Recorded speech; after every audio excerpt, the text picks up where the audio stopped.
వరుస ఆర్టీసీ సంఘాలు ఆందోళనకు సిద్ధమవుతున్నాయి. ఆర్టీసీ విలీనం విషయంలో ఆలస్యంపై నిరసన చేపట్టేందుకు రంగం సిద్ధం చేసుకుంటున్నాయి. ఈ నెల 31న రాష్ట్ర వ్యాప్తంగా డిమాండ్ డేగా ఆర్టీసీ జేఏసీ ఉపాధ్యక్షులు థామస్ రెడ్డి ప్రకటించారు. ఎర్ర బ్యాడ్జీలు ధరించి నిరసన చేస్తామని చెప్పారు. జూన్ 2న ఆర్టీసీ ఉద్యోగాలను ప్రభుత్వంలో విలీనం చేయాలని డిమాండ్ చేశారు. ఉద్యోగుల అపాయింట్మెంట్ డేట్ ను వెంటనే ప్రకటించాలని కోరారు. సంఘంలో ఉన్న వాళ్ళు ఆందోళన చేపట్టవద్దని థామస్ రెడ్డి కోరారు. ఆర్టీసీ పరిరక్షణ, ఉద్యోగ భద్రతే తమకు ముఖ్యమని చెప్పారు. అపాయింటెడే ప్రకటించకుండానే ఆందోళన తప్పదని హెచ్చరించారు.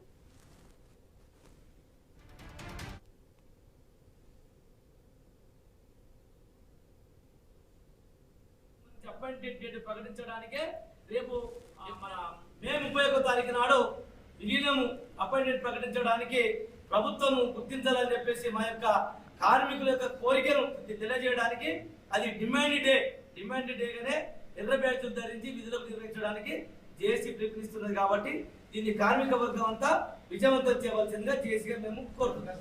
ఆ ప్రభుత్వమే విలీనము చేసేదనుకున్నాం, ఆ యొక్క ప్రక్రియ పూర్తి చేసుకోవాలనుకున్నాం, కానీ ఆ సమయంలో చేయలేకపోయింది. అయితే ఈ ప్రభుత్వం దాని మీద చాలా వరకు సాగతీత ధోరణి అనేది అవలంబించడం వాస్తవం. ఏదైతే ఒక ఉద్యమాన్ని ముందుకు తీసుకుపోయిన తర్వాత మరి వెంటనే ప్రభుత్వం 3 రోజుల సమయకాలంలో దాని మీద ప్రత్యేక ఫోకస్ పెట్టి మేము ఏదైతే కోరుకున్నాం అంటే బీఆర్ఎస్ ప్రభుత్వం గెజిట్ పాస్ చేసినటువంటి విలీన బిల్లు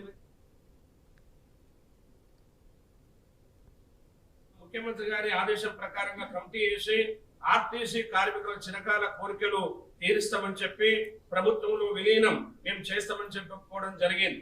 అట్లాగే బకాయిలు ఇస్తామని చెప్పి, పిఆర్సీలు ఇస్తామని చెప్పి ఆనాడు వాళ్లలో యూనియన్లు కూడా పెడతామని చెప్పి రాసుకోవడం జరిగింది. కానీ ఆ రోజు ఆ మీటింగ్ లో మేము చెప్పినాం, యూనియన్లు ముఖ్యం కాదు, అపాయింటెడ్ డే కోసమే కార్మికులంతా ఎదురు చూస్తా ఉన్నారు. అపాయింటెడ్ డే ఇవ్వడం వల్ల అన్ని సమస్యలు పరిష్కారం అవుతాయి అని మేము చెప్పడం జరిగింది.